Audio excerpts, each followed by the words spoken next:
All right. Good afternoon, everyone. Thank you for joining us today for a Community Development Exchange, a webinar series at the University of Minnesota Extension Community Development Department. My name is Brandon Hofstead, and I'm the Community Economics Program Leader with the University of Minnesota Extension. And it's my pleasure to kick off today's webinar on Beyond the Business Owner, Understanding the Entrepreneurial Climate in Minnesota and Wisconsin. And before we begin, I would like to thank our co-sponsor of today's event. This is a co-sponsored event with the Community Economic Development Program at the University of Wisconsin-Madison Division of Extension. And this is also part of their webinar series called Lunch and Learn. A few housekeeping items before we begin. We are using the meeting style, so that means we can see everyone and hear everyone. So please be sure to mute your microphone when you're not speaking. We will have an opportunity for you to ask questions directly to our presenters today. Also, our webinar is being recorded, and final videos will be posted on our website. I'll drop that in the chat in just a second so you can find that at a later date. And if you did register for this, you will also receive a follow-up email with a link to the recording and all the resources that are provided by our presenters. We also have closed captioning options. If you need them, you can find those at the bottom. Enable those by hitting the CC. Finally, once our two presenters are complete with their presentation, we will have an opportunity for question and answers and comments. So please feel free to drop those in the chat as we go. And if you don't feel comfortable putting it in so everyone on the call can see it, you can also drop it to me, private message, or you can send it to Becca Lays, who will also be doing the question and answer facilitation later in the program. So with that, I would like to introduce our presenters, and we have two of them, Dr. Tessa Conroy and Neil Linscheid. So first, Dr. Conroy is an economic development specialist with the Division of Extension and associate professor in the Department of Agriculture and Applied Economics, both at the University of Wisconsin-Madison. And Dr. Conroy studies community economic growth and development, small business dynamics, and entrepreneurship, among other things. And Tessa is joined by colleague Neil Linscheid. Neil is an extension specialist in entrepreneurship at the University of Minnesota Extension. And Neil's work focuses on supporting local leaders as they navigate economic changes taking place in their communities. And his mission is to teach, coach, and connect local leaders as they try to make informed decisions about their community's economic futures. So today, Tessa and Neil will be sharing findings from a survey that was conducted between the two states, Minnesota and Wisconsin, and it's a survey of 2,360 Minnesotans and Wisconsinites. And this presentation will offer a data-informed look at entrepreneurial attitudes, perceived barriers, and the level of support across communities and the states. So with that, I'm going to turn it over to Tessa and Neil, and I believe Tessa is up first. Thanks, Brandon, and thanks everybody for joining us today. I'm glad to be presenting to you about this survey. I want to start with the origin story, sort of where this came from, and give you some background. And so, for Neil and I and others in the room too, when we have been studying entrepreneurship for about, I don't know, many, many years combined, one thing that we observe is that it's really difficult to identify aspiring and discouraged entrepreneurs. They're really hard to study. So in the US, we have really good data on people that currently own businesses.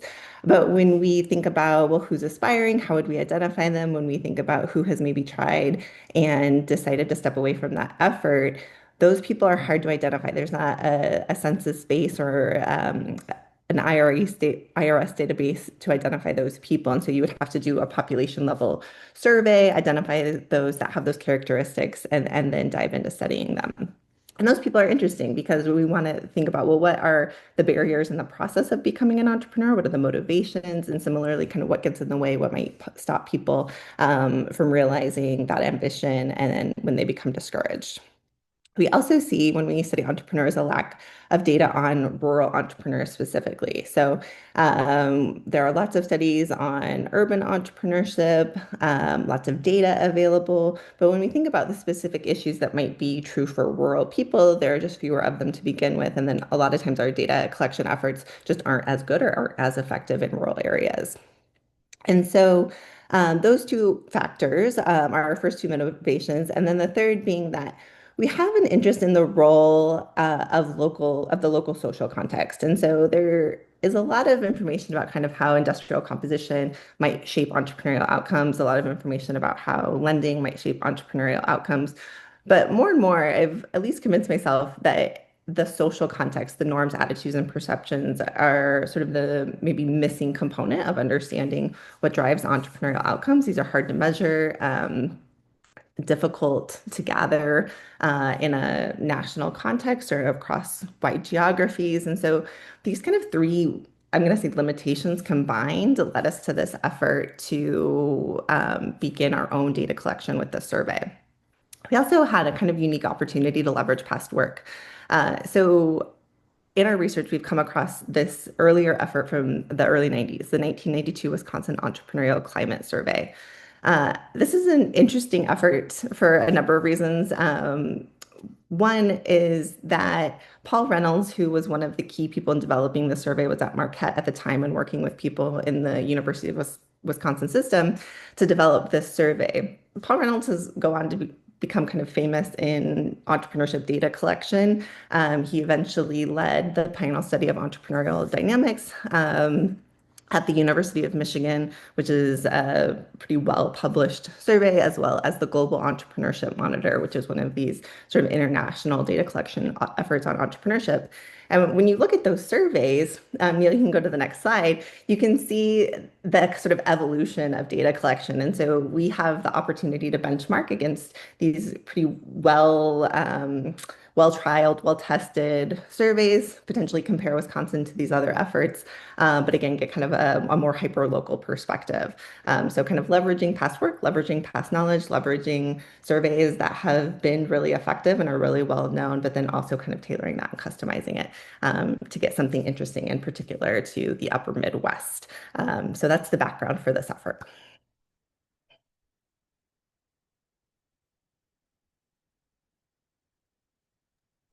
And so I'll jump in here and talk a little bit about the survey we conducted, some of the goals, and then some of the most basic findings, and then we'll hear from Tessa again shortly after that. The survey took place last spring and summer, and it was of households in both Wisconsin and in Minnesota.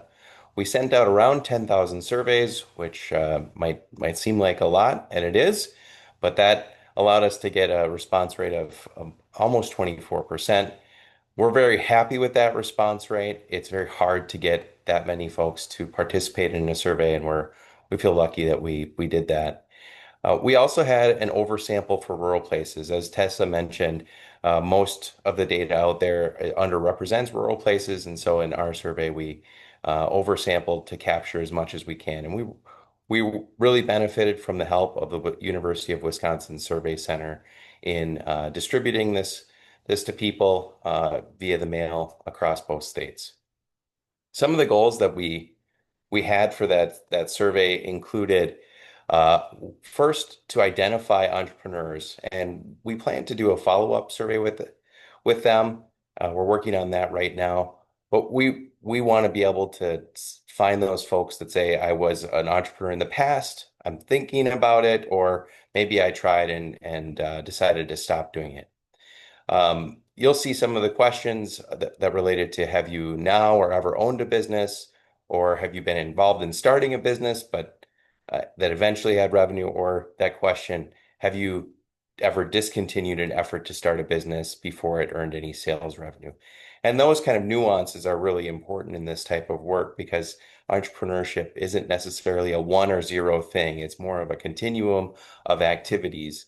And we wanted to be sensitive enough to capture some of those differences. Another goal that we had was to understand how rural and urban places differ. And those differences might be in the perceptions of how entrepreneurs are supported, how different people representing different industries have support or not. Also, differences across the climate, the business climate in communities, and how people view the opportunities that are in front of them. We also wanted to know about the perceptions that entrepreneurs had, their attitudes toward their community, but also toward starting business, and also what opportunities they might see as well. Additionally, we asked about some community level questions that related to the level of trust, for instance, in your community, or how easy it is to interact with people in your community, or how much they support you in your efforts. And we'll get into some of those details, and you'll see those come alive as we go here. Our third goal was to understand the perceived support, attitudes, and social behavior that explain entrepreneurial behavior. And those might fall in the categories of business support, trust, independence, creativity, and social capital. And Tessa mentioned some of those in the origin story discussion, that these are items that we know from previous research seem to matter, and we wanted to know more about those and build on that work. Now let me just get into some of the demographics and the things that we know about the people that participated in this survey, so you get a sense of what the results are representing.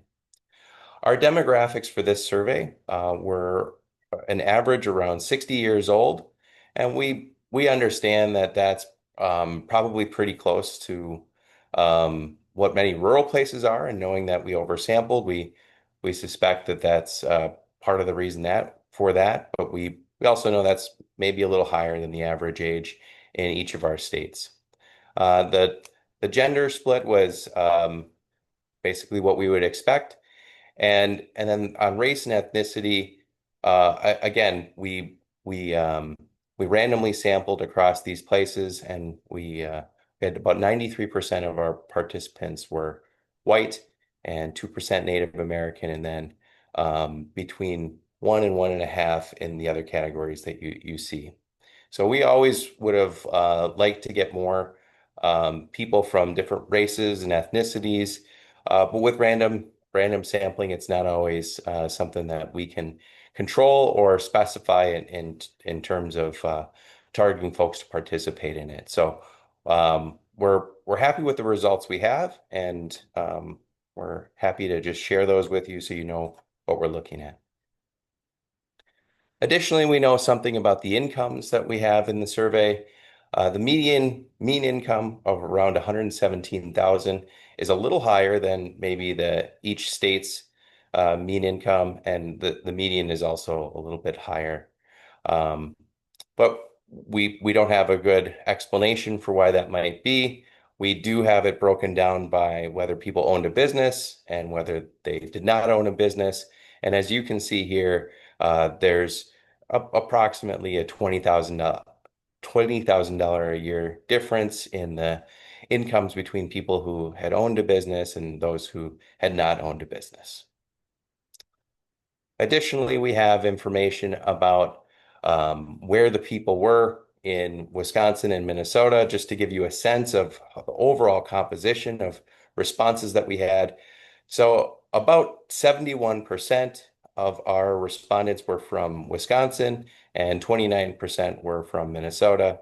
And then within Wisconsin, about 47% were in rural places, with 23% being in urban places. Minnesota was 19% rural and 10% urban. And so you can see, again, we oversampled for rural. So our overall 66% of our respondents being rural is what we were hoping for, what we wanted to see. We wanted to be able to understand that situation in a way that others had not previously. So I'm going to pause here because we have a poll, and we want to start talking about some of the results.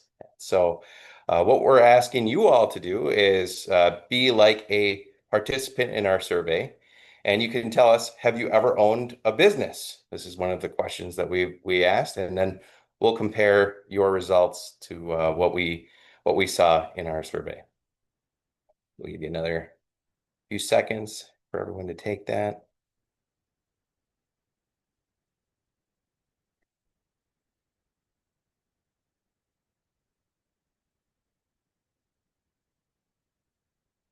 Close to everyone, I think.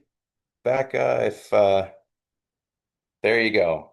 And I think everyone can see the results, but if not, I'll still read them. Here's what we saw in our survey. So when we asked people, and these are adjusted for age and education, when we asked people, how have you owned a business? We had rural people saying about 45% of them had owned a business, and urban people, about 30% had said they were. And look at our results. We have about 40% of people said they owned a business, and 60% said they had not. So we're a little closer to maybe the rural numbers here. Interesting.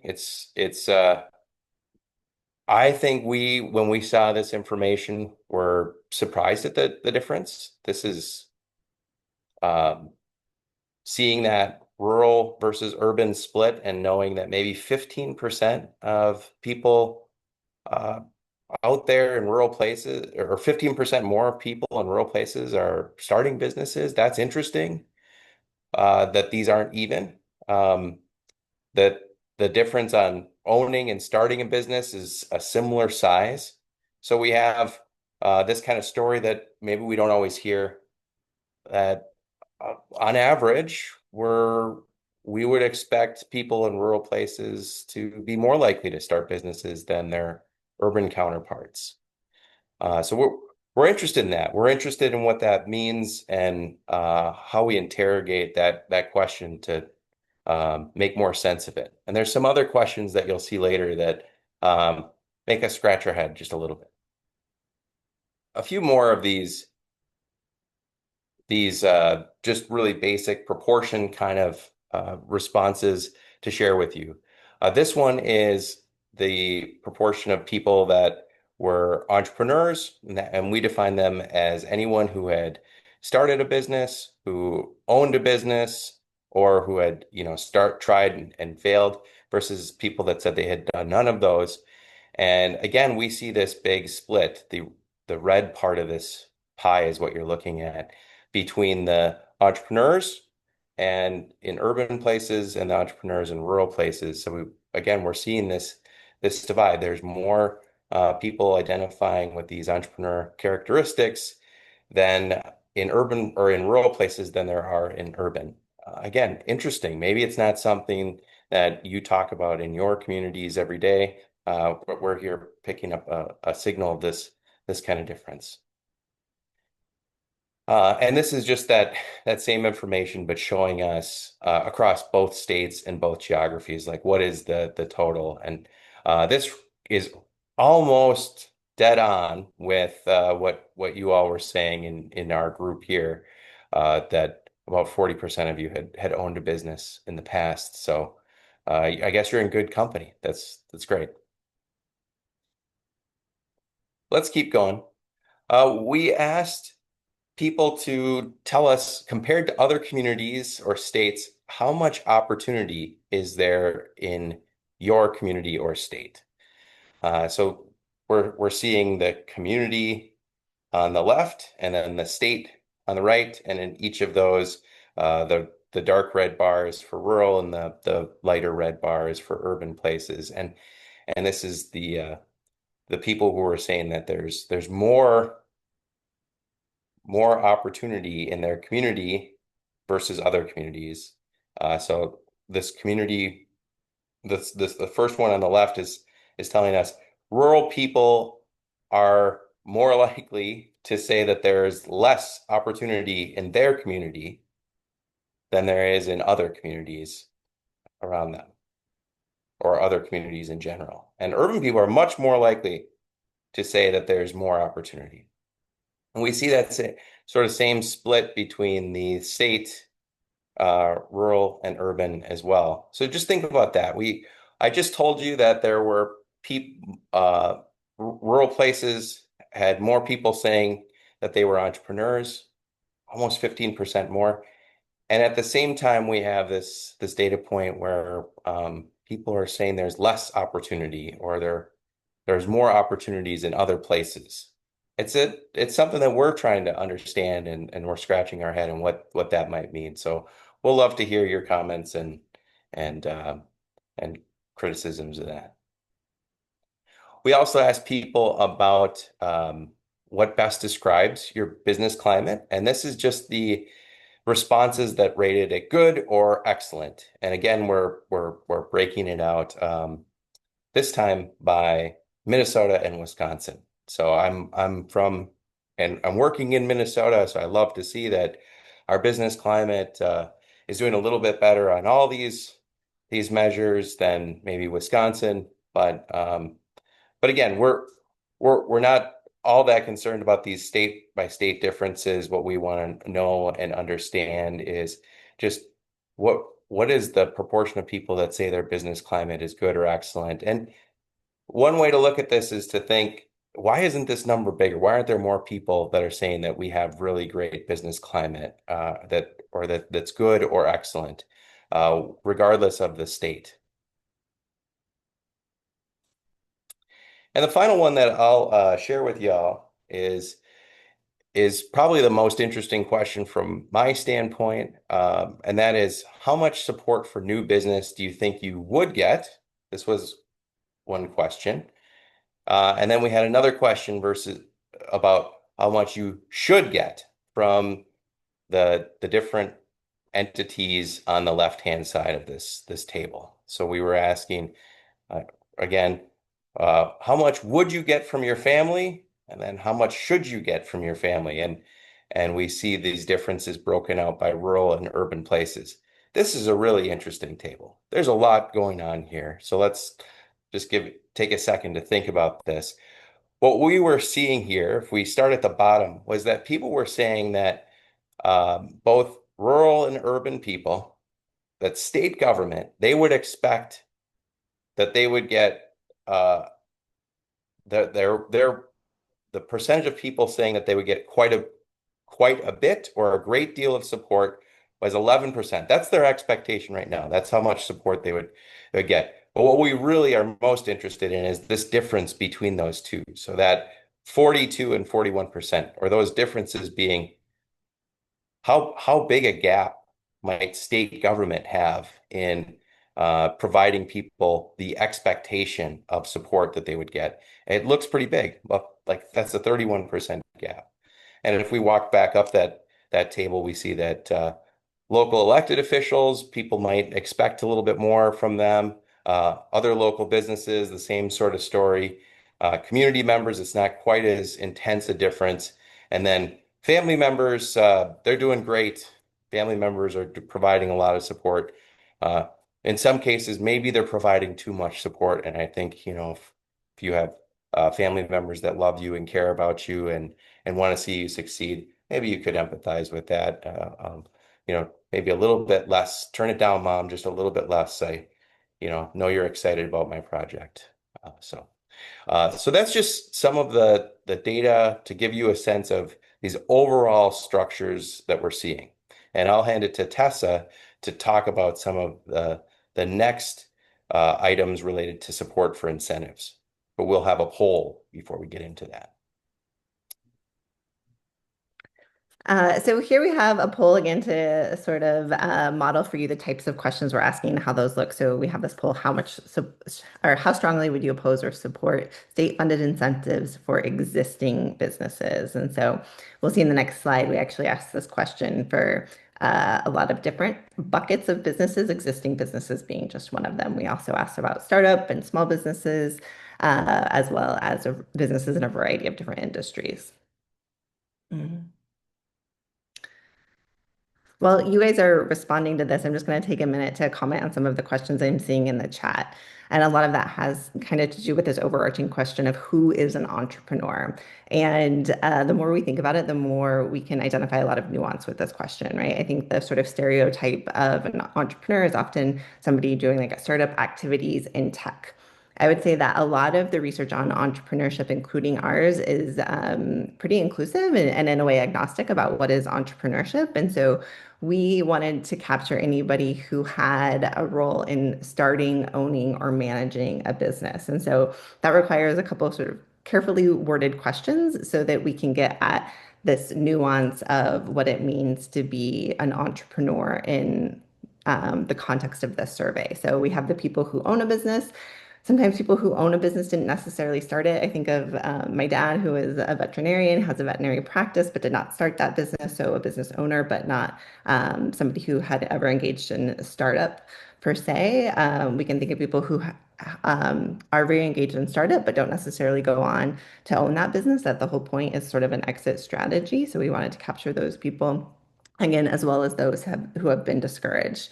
And we kind of had specific definitions. Brandon has linked to the survey, and I have a screenshot in terms of what does it mean to have sales revenue? What does it mean to have an income? What kind of tax forms might be relevant here to identifying entrepreneurs? So it's, what do I want to say, a sort of there's a process of untangling a lot of ideas about what is entrepreneurship and identifying those people with this survey in a way that is, in our minds, pretty inclusive. So with that said, coming back to these support for state-funded incentives, here we have, it looks like, let's see, 14% plus 34 is 48%. So almost half of you saying that you support a little support, or oh, here we go. It wasn't visible to me. So the large majority, 79, almost 80% saying they should have at least a little bit of support for state-funded incentives for existing businesses. So pretty popular here. So here's that question response from the survey. So support for state-funded incentives in different sectors and different buckets of businesses. So that existing businesses, a little less support in this room, or excuse me, a little more support in this room than compared to our survey respondents, which came in at 70% for both states. But what's interesting to me about this survey, you'll see that we have relative consistency between states. Where the difference comes in is kind of large businesses versus small businesses, right? So large businesses, interestingly, at least in my mind or my impression, is that these are often the target for state level incentives, right? We want lots of employment, jobs are popular, and so we often target with incentives big businesses with many, many jobs. And what we're seeing here is that, that's somewhat inconsistent with what is most popular with respondents based on our results. Here we actually see a preference for small businesses and startup businesses. If we go to the next slide and we think about, well, in what industries are large businesses, we might think about manufacturing, right? At least in Wisconsin, I can speak of, several examples where we're really targeting large businesses specifically in the manufacturing sector. We're either trying to maybe get them to come here or trying to get them to stay here if they're thinking about leaving. And so a lot of emphasis on large employers in manufacturing. So we've already shown you that the large employer part is actually not the most popular when we look at the respondents of this survey. And what we're showing you here is that when we think about industry, manufacturing is also not necessarily special. That in general, people are pretty supportive across industries of different sectors here. What is actually most popular, though, is generally agriculture, especially in Wisconsin, and childcare. So those are the two industries where we have the most support. So again, thinking about conversations around state level incentives for big businesses, particularly big business in manufacturing, I would say these results kind of like call that target into question, at least as a matter of public opinion. If we go to the next slide, though, we can start to think about variation across the political spectrum. So we asked people about their political identity on economic matters specifically. We have a separate question for asking how they would identify on across that spectrum with regard to social matters. But with regard to their sort of political economic identity, we wanted to get a sense of the stratification and support across people going from very conservative to very liberal.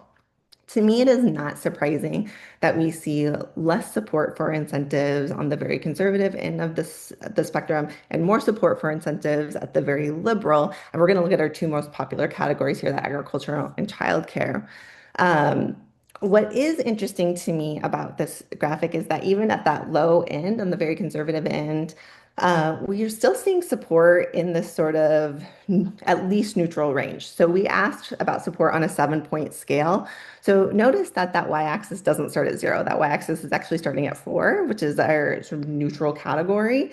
And so even on the conservative, we have, I would say, at least modest support for state-funded incentives, and I thought that was interesting. We'll also see a little bit more support in Wisconsin than Minnesota. anecdotally, observationally, in conversations I've had about these results, it kind of rings true that Wisconsin has leaned a little bit more into this kind of policy strategy, perhaps, than Minnesota. When we look at the next slide here for childcare, similar observation, right? Like kind of even at that very conservative end where we would expect lower support for state incentives, or at least I would, we still aren't seeing it hit those really low categories. Four is still, in my mind, not that low in terms of average support for these incentives. And again, a little bit higher than for Wisconsin than Minnesota. That's not entirely surprising to me. When we look at the red bar for Minnesota, that is something that we would like to dig into just because we see this sort of a bend in that curve where for very progressive or very liberal identifying respondents, we see kind of a dip or at least stable support in incentives. We're not seeing that clear kind of linear pattern. And we were talking about ideas here and kind of wondering if it's the case that very liberal people are also on the lower end of the age distribution, people who maybe haven't had children yet, or maybe don't expect to, or that's just an issue that's not on their radar yet. That might give us an insight here, but it will take more analysis to sort of understand what's behind this particular pattern. So what it was most interesting to me about this survey is, again, kind of getting at these social, attitudinal norms around values of entrepreneurship. I think that this is sort of an underappreciated driver of entrepreneurial outcomes. I moved to Wisconsin from Colorado, and when you compare this Wisconsin, which by several metrics has relatively lower entrepreneurial outcomes, maybe compared to a state like Colorado. Yes, there are differences in industry. Yes, there are differences in finance, but there's also a lot of kind of cultural differences that we could tease out and maybe see if that helps us understand these differences in entrepreneurial outcomes. And so that's what this section of the survey is about. So again, getting your responses here for a question, thinking about people in your community, how much do they support new ideas, new ways, and new ways of doing things? And so we're kind of looking at a couple different buckets of norms and attitudes here. So some of them are around like social cohesion. So we're thinking about trust, we're thinking about caring, we're thinking about collaboration. And in general, we would expect those to be positively collaborated in some ways with entrepreneurship, that like strong social capital can be a positive factor in entrepreneurial outcomes. We're looking at independence as well. Entrepreneurship has sort of this reputation of, like go out on your own, create a living for yourself. So is like this value of independence, of doing things yourself, is that part of the story of understanding entrepreneurial outcomes? We're also going to be thinking about attitudes of failure. And then last, like you're seeing here, attitudes about experimentation and creativity and innovation and openness to new ideas and new ways of doing things. I'm thinking about how each one of those might contribute or not to the entrepreneurial ecosystem in a particular place. So what we see based on your responses here, looks like the most popular response is somewhat. So maybe kind of like lukewarm response to new ideas and new ways of doing things based on what we see in this room. When we look at our survey, I'm just going to kind of march through these different outcomes. First, looking at trust, right? So we have over 30% of people in rural communities saying people trust each other quite a bit or a great deal. And I would consider that an asset in rural communities, that like this trust and social cohesion, feeling supportive can be part of a story of a strong entrepreneurial ecosystem. When we think about this idea of independence, do we expect people to achieve success on their own, expect people to be independent and not ask for help? Again, we see this as slightly, I would consider this as, I would bet that this is a statistically significant difference that we're seeing between rural and urban. And I think that we could think about this kind of like helping or harming an entrepreneurial ecosystem. On the one hand, yes, entrepreneurship is certainly going to require a certain degree of independent work and self-initiative. On the other hand, your success as entrepreneurs, we also have data to show that the support of your network connections, knowing the right people kind of helps your success as an entrepreneur. So I expect some tension here with this response, but interesting to see that rural and urban difference. Support for creative practices and businesses, and then second from the bottom, support for new ideas and new ways of doing things. This is where I would think that we would want rural communities talking about, is this a potential opportunity to strengthen our entrepreneurial ecosystem? Is it the case that we're hindering new ideas, new ways of doing things, that's sort of stifling experimentation, that's stifling new ideas that could lead to entrepreneurship and new value in our community, new economic value in our community? One that is really interesting to me, I just want to talk about that last one about failure, is anecdotally working out in communities. I have certainly heard, and others of us working in community development seem to sort of identify with the story, that entrepreneurs have concerns about failure, particularly in a rural environment where you don't have the same level of anonymity that you might in an urban setting, that your failures are just so much more visible and that you might be ostracized for that failure if it doesn't work out. And that makes it really a lot harder on the kind of the social front to start your business. And so we were kind of curious, do people answer differently about how failure is judged in their community? And this says that there's no difference between urban and rural communities. I don't know if I buy it. I don't know if we just didn't ask the right question, based again on the sort of anecdotal evidence that we're getting, or maybe this is really the case and we're sort of misjudging the role that attitudes about failure might be playing. But it was interesting to me that those were like basically dead even when it came to the rural and urban environment. So here are kind of different ways of measuring that same thing. So I think we're seeing again this potential asset in rural communities in terms of like social cohesion, social capital. When we ask people how caring are community members of each other, what that kind of first set of answers is saying that like in rural communities, getting close to half of people say quite a bit or a great deal of caring between community members. And then again, in rural communities, a relative strength compared to urban in terms of how willing are community members to work together. So this kind of sense of collaboration that I think could be leveraged as an asset for entrepreneurship. But again, getting that signal in that center set of answers that rural communities might have an opportunity to think about incorporating diverse viewpoints, new ways of doing things, that kind of experimentation, creativity component, where rural lags quite a bit behind urban in terms of the diverse viewpoints of the community. So taking this one step further, if we go to the next slide, we asked about how welcoming is your community to new people. And part of the motivation for asking this question is sort of to better understand the role that like migration and newcomers can play in a community. When you look at really entrepreneurial places, again, I'll come back to this maybe example of Colorado, but we might also think of like California or New York or the Carolinas. These are places that often show up as performing pretty well in entrepreneurship. When you look at the percent of people who live in that state who were born there, it's pretty low. So that means they're getting huge influxes of people from other places. So newcomers are playing a pretty big role in the sort of social and economic fabric of those places. And so this idea of welcoming, and again, that's sort of the macro example, but even when you come down to the more micro example, Minnesota has done some work on like welcoming and newcomers, and we know that this can play an important part in communities as part of development. And so we wanted to dive into this a little bit more. So we asked, how welcoming is your community to people in all of these different categories? And what we're showing you here is the percent reporting very or extremely welcoming.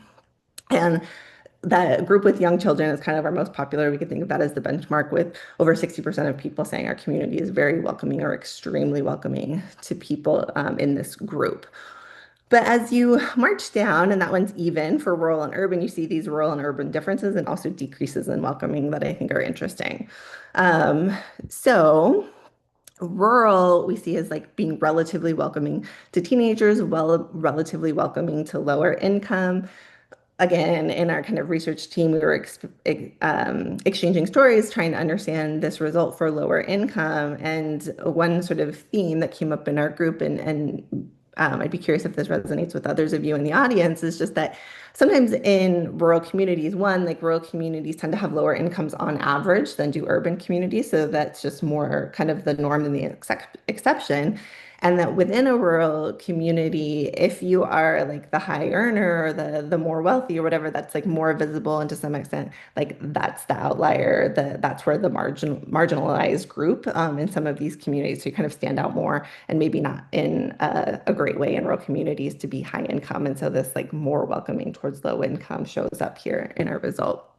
Um, so again, we need to do more analysis, but these are the kind of ideas we're exploring.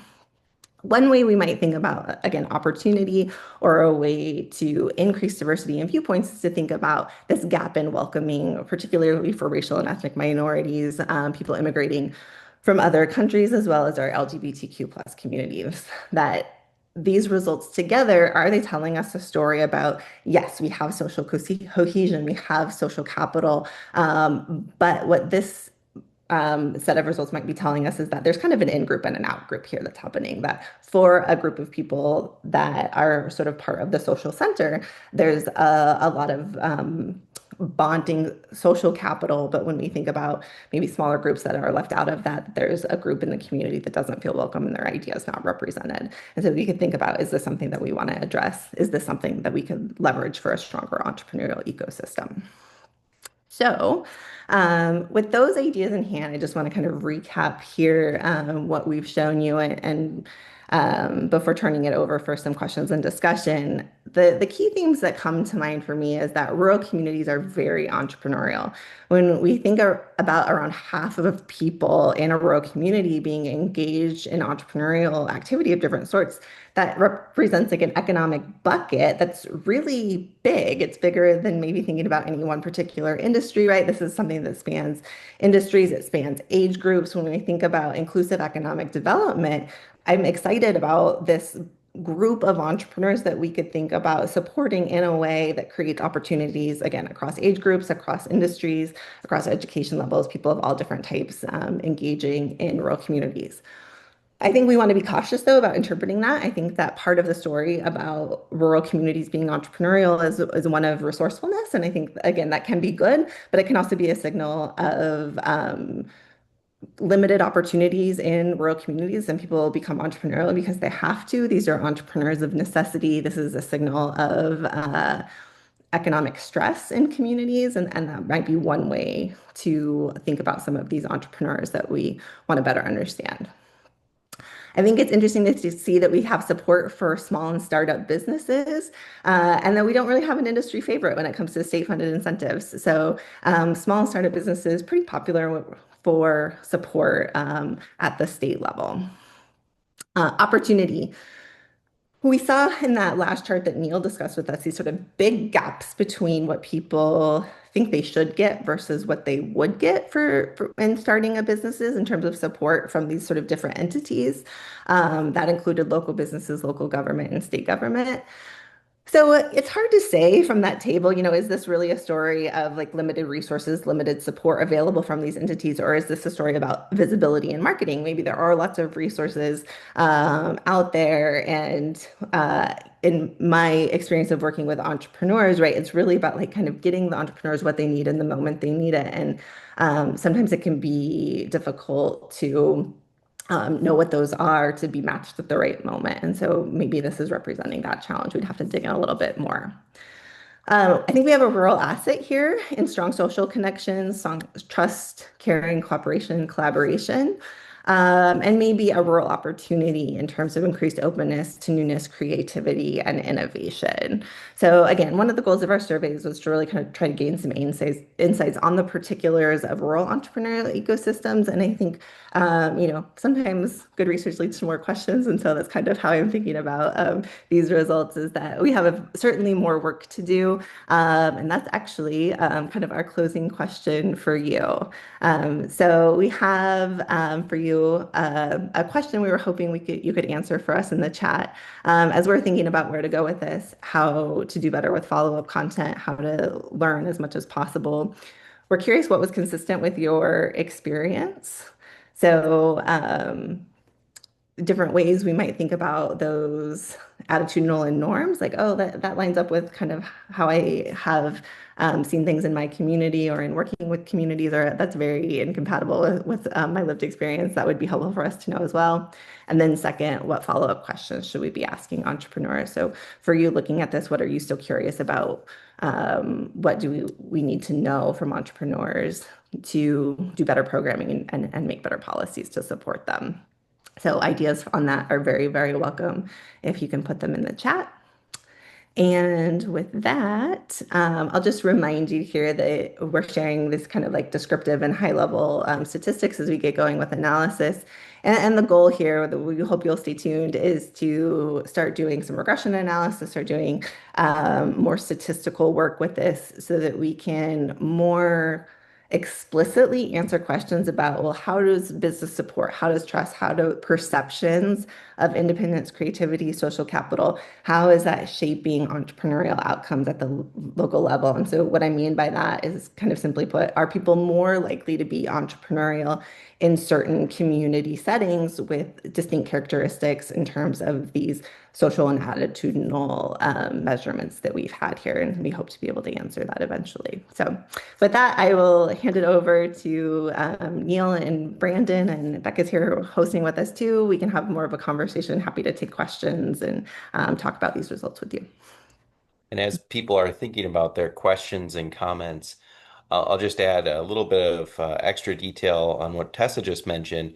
We did ask people if they would be willing to do a follow-up survey, and if they were entrepreneurs, we asked for their email address and contact information. So we're excited to be able to talk to people who seemingly want to share more and are willing to share more about their experience and their communities.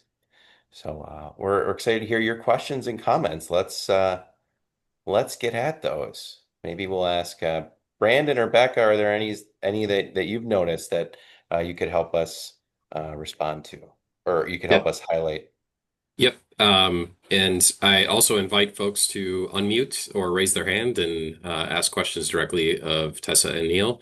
But to kick us off, I will ask an open-ended question that came a little bit earlier in the presentation, which was, and this may be open to everyone because recognize a lot of the faces or the names on the screen, and folks may have thoughts on this, but what can local governments in rural areas do to better increase quote unquote opportunities?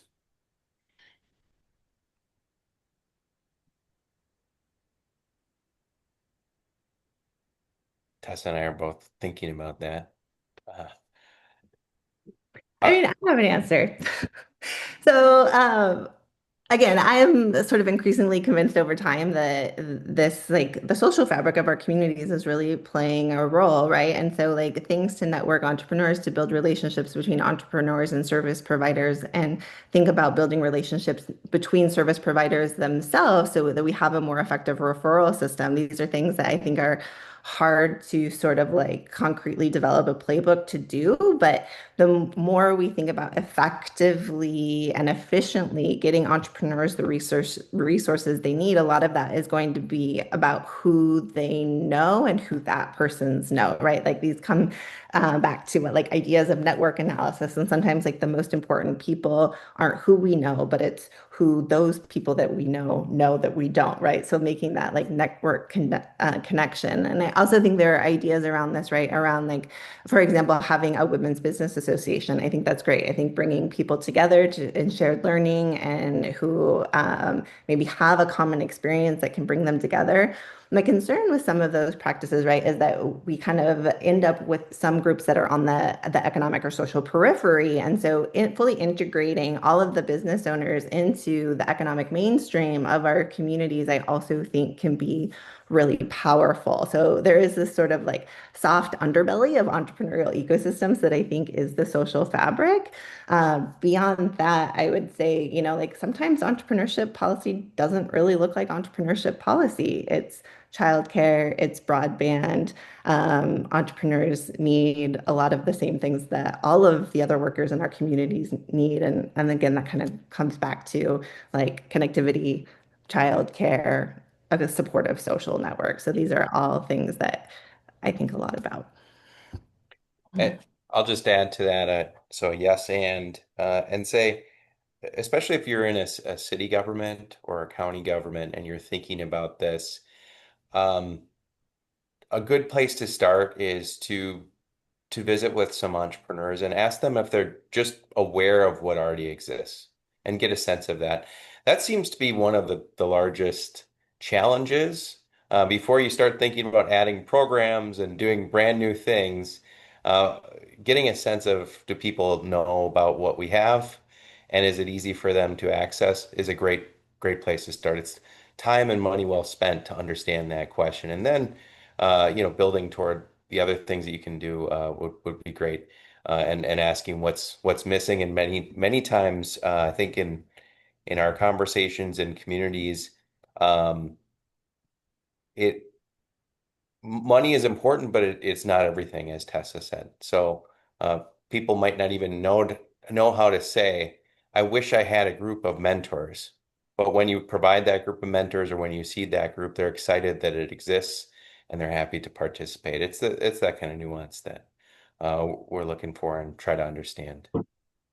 For some other questions out there, what else we got? Again, I welcome people to unmute if you would like to. I can hand you the microphone if you're interested.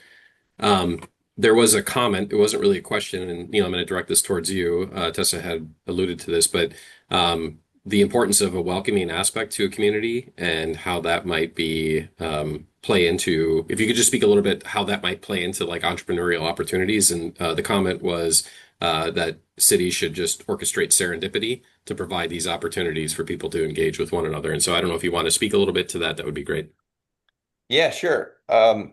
So I moved to a small town from a large city many years ago, and I've lived in a few now. And there's just this thing that happens, and we all kind of know it, and that's um, maybe you didn't graduate from high school from that place, and sometimes if you're in a group of people that all did, things gravitate toward the past really easily. They talk about the good old days, high school things, these maybe really long-term connections that they have. And I just say that as an example because sometimes for new folks in a community, it's not necessarily that people are actively trying to be unwelcoming. That certainly happens sometimes. It's just from my standpoint, they're not actively trying to be welcoming. And how does that relate to entrepreneurship? I think that relates to not just asking those questions, what would you like to do here? What ideas do you have for how our community could change? Or when you hear those ideas, I've encountered lots of folks like that say, wow, wouldn't it be great if we had this here and that there, and here's what I'm missing. Sometimes the those ideas just don't have a kind of like fertile social group that can support them and excite them. And as a community, you might be thinking about ways that you can actively try to be more welcoming to people with new ideas and new experiences. Michelle, I see you have your hand up. Go. You Hey. want to jump in on that? Great. Yeah, so to piggyback off of that, I've seen this, I've seen both sides of the coin on this. On one hand, you have some communities that they're like, that used to be the grocery store and it should be the grocery store forever and ever and ever. And someone should come in and put in a grocery store there, even though that space is no longer suitable for a modern grocery store, right? But then I've seen the other side where like the communities I'm at right now, I'll be like, what used to be in there? Um, I just don't remember. It's been a while since someone's been in there. Or, oh, it was this and this and this. And so they're used to having it. So, kind of getting a pulse on where the communities are in their historical context is helpful too. Like, where have they been? And you don't want to, like you said, sometimes that people get stuck in that. But I think having the right people at the table that know the history is really important. And then making sure that they're the ones that also want to move forward. Yeah. And sometimes sometimes the groups that do this aren't even focused on welcoming. they're a group that allows new members in that maybe focused on the community in general. So it doesn't even necessarily have to be that your sole focus is on creating a welcoming place. It could be that you're very interested in making downtown look nicer, and you'll attract people that are new to the community and looking for ways to connect. We definitely have nice examples of that. So, what should be our next question, Brandon or Becca? Yeah, I can jump in. I'm seeing some comments about the demographics and interest in like the education levels, which I don't think was shown there of the business owners. But I'm wondering if there are any insights from your initial review of the data of anything that stood out and how responses varied based on business demographics. As maybe this is something you'll do later on. Just some questions about the different types of folks that were responding and how that affects what you saw in the data. Yeah, I can take a stab at that. So this is something we're excited about. We did ask a number of demographic questions so that we can start thinking about breaking out answers in that particular way. So, political identity was just one of them, but we do have education status. We also have veteran status, which is something that we're interested in studying too. Our representation of people of color, I think, is a little bit low when we look at state level. If we were to compare to state level population, I'd have to compare for rural though, because of that rural oversample. I also want to benchmark against like the composition of those communities. But that's definitely something that we're interested in understanding too, is like increasing that response rate, learning more about how to support specific underrepresented communities. So I think that we can get part of the way with the questions answered. I think that there's still a lot more to go. And maybe with our next iteration of this survey, we can think about how to improve that.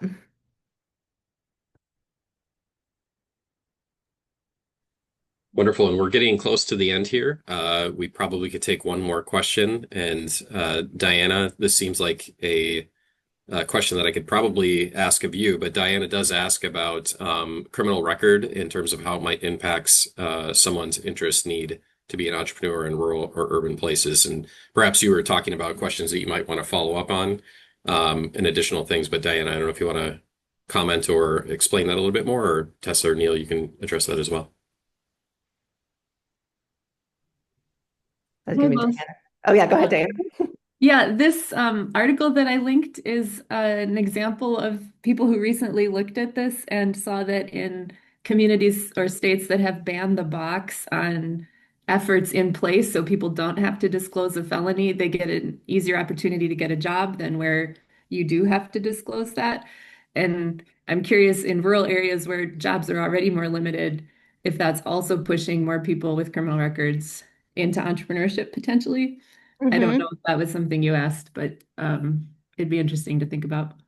Yeah, thanks for bringing this up. It isn't something we asked with that first pass, but it is something that we could ask in our follow-up questions to entrepreneurs specifically. I mean, this is interesting to me on a lot of levels, and we're doing some work right now in terms of not with regard specifically to previously incarcerated, but with regard to like labor market inequities. If people of color are operating within a market that has signals of greater inequities, is that also a push into entrepreneurship? So it's related to this question about like how labor market characteristics can create these like push and pull factors, and those are going to vary by characteristics of different populations, perhaps. And thinking about this particular barrier to employment is really interesting. So thanks for bringing that up. Also, thanks to everyone, including you, Diana, who shared articles and your thoughts about what we could ask. This is way more than we imagined, and we're excited to have that feedback and those new resources for us to check out. We really appreciate that. Thank you very much. And before we go, I know there's a lot of behind the scenes stuff in terms of additional reports that will come out that will do a little bit more of an exploration, as well as the possibility of a follow-up survey that would look at business owners within the state, both of these states. Do you just want to give a parting shot in terms of what to look forward to as you sort of move forward with this project? Sure. So We have lots of goals. So among those include like a comprehensive report where we would be giving everybody sort of like the top line results of our survey, as well as breaking that out by specific audience. So giving that Wisconsin versus Minnesota, giving this rural versus urban perspective, potentially looking at gender, looking at political identity. So offering those results to the public and putting them together in a report so we can visualize that. I think you can expect offshoot fact sheets so that you can get kind of targeted information on specific topics.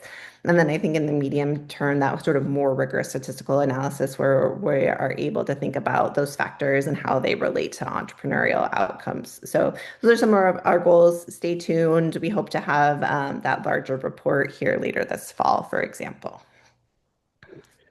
Wonderful.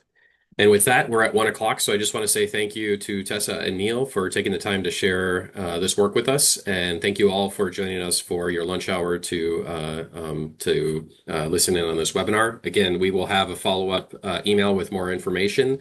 And for those that are interested, we will have another webinar scheduled for Monday, October 27th. It will be on the transfer of wealth and assets within communities in Minnesota, but it will be transferable to other places as well.